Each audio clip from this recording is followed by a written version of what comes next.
We often say that the fame of many icons can reach the stars, but Amelia managed to literally touch the sky. Today we will learn and explore the story of Amelia Earhart. Not only did she set records, she was also able to break the stereotypes of the average woman to become a mighty woman. On July 2, 1937, Amelia Earhart disappeared with her navigator Fred Noonan while attempting to fly around the world. This mystery has been the subject of speculation for more than 80 years, and the theories about her fate are as varied as they are fascinating.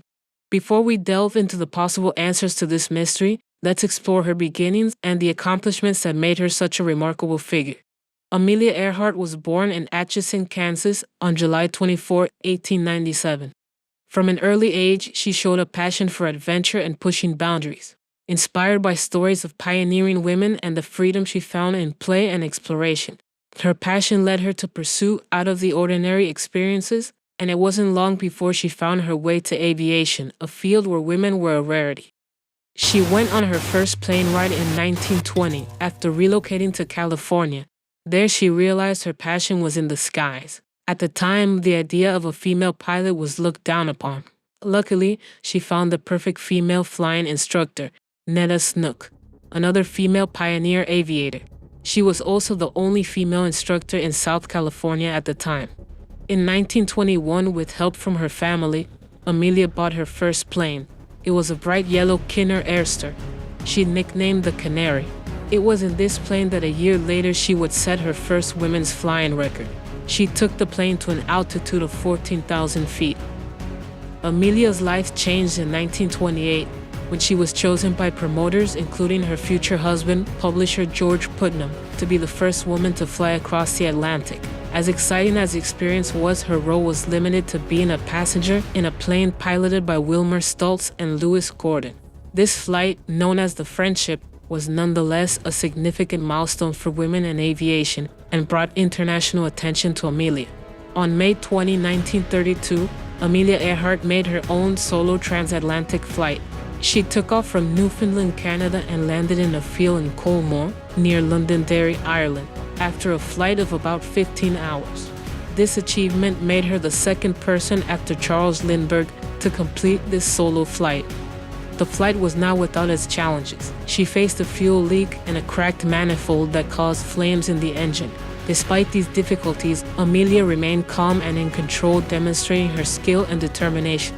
This flight not only cemented her place in aviation history, but also earned her numerous awards and recognitions, including the National Geographic Society's Gold Medal, presented by President Herbert Hoover, and the Distinguished Flying Cross, making her the first woman to receive this honor.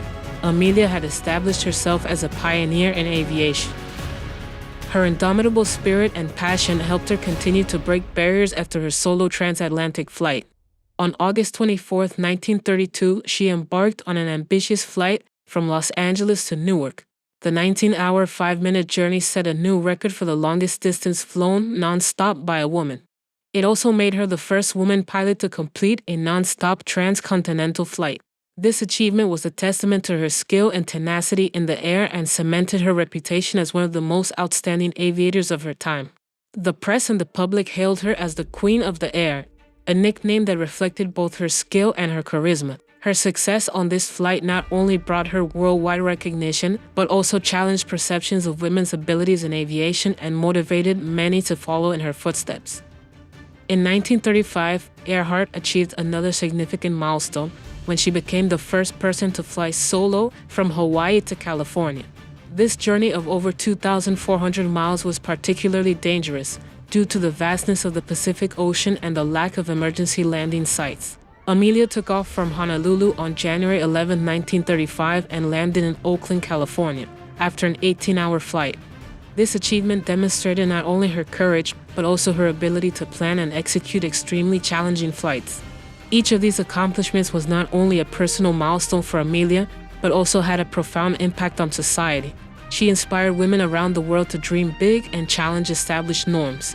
Even though flying was her main passion, she also authored books, articles, offered lectures, even had her own fashion line called Amelia Earhart Fashions, focused on offering active wear for women like her. She also helped establish and was elected as the first president of the 99s, an organization of women assembled for mutual support and the advancement of women in aviation, which is active to this day. Earhart's most ambitious goal was to become the first woman to fly around the world.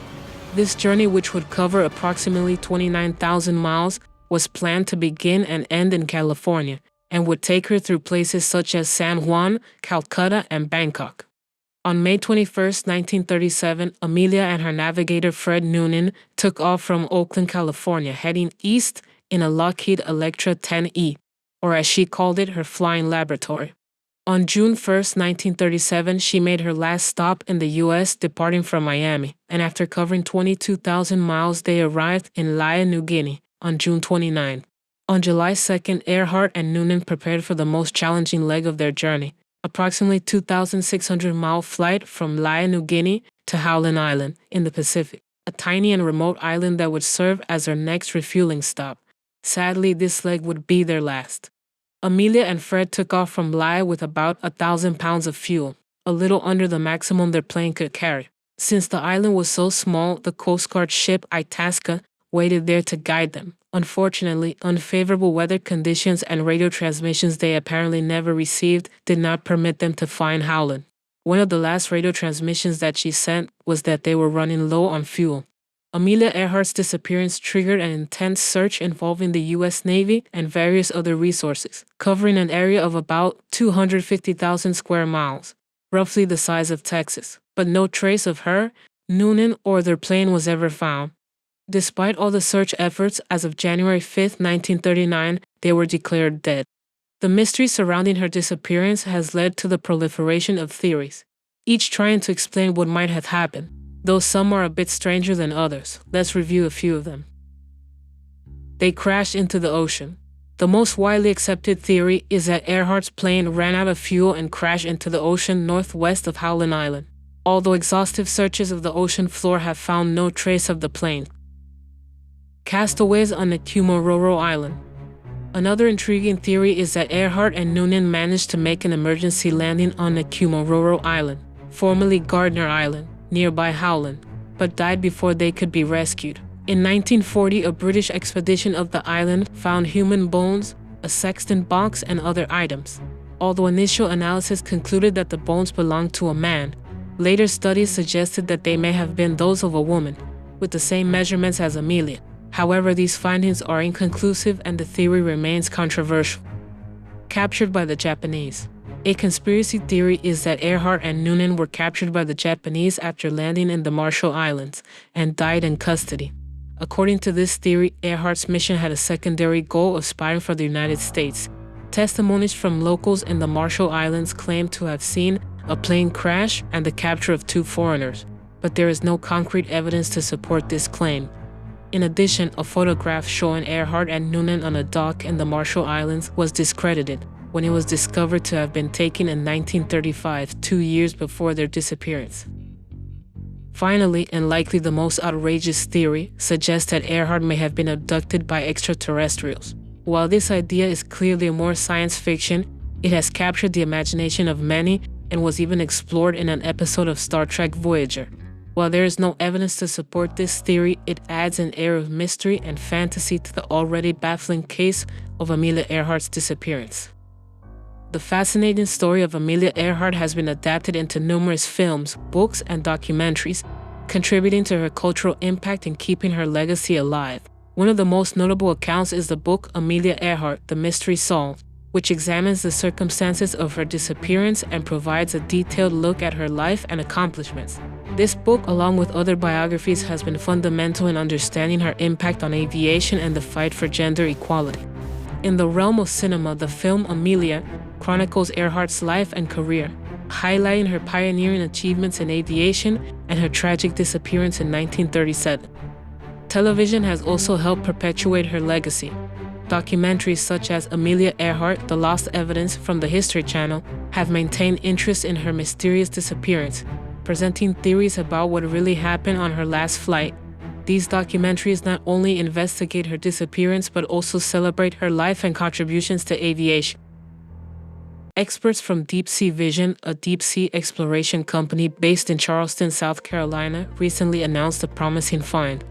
Using an underwater drone with sonar imagery, detected an anomaly on the Pacific Ocean floor, around 16,000 feet deep, that resembles a small airplane.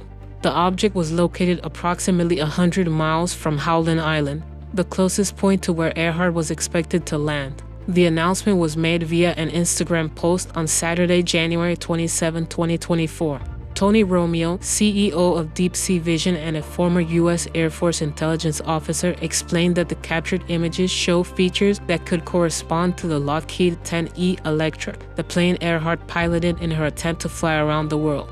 Deep Sea Vision conducted this exploration using an advanced autonomous underwater vehicle, known as the Hugin 6000, which is capable of mapping the ocean floor using sonar technology.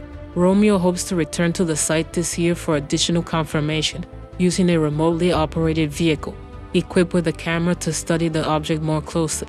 While it is possible that this is Earhart's plane, it is too early to make definitive claims. However, any anomaly of this nature warrants further investigation that could finally solve this historic mystery. The cultural impact of Amelia Earhart is undeniable. Her accomplishments and mysterious disappearance continue to capture the public's imagination, and the various adaptations of her story have ensured that her legacy endures.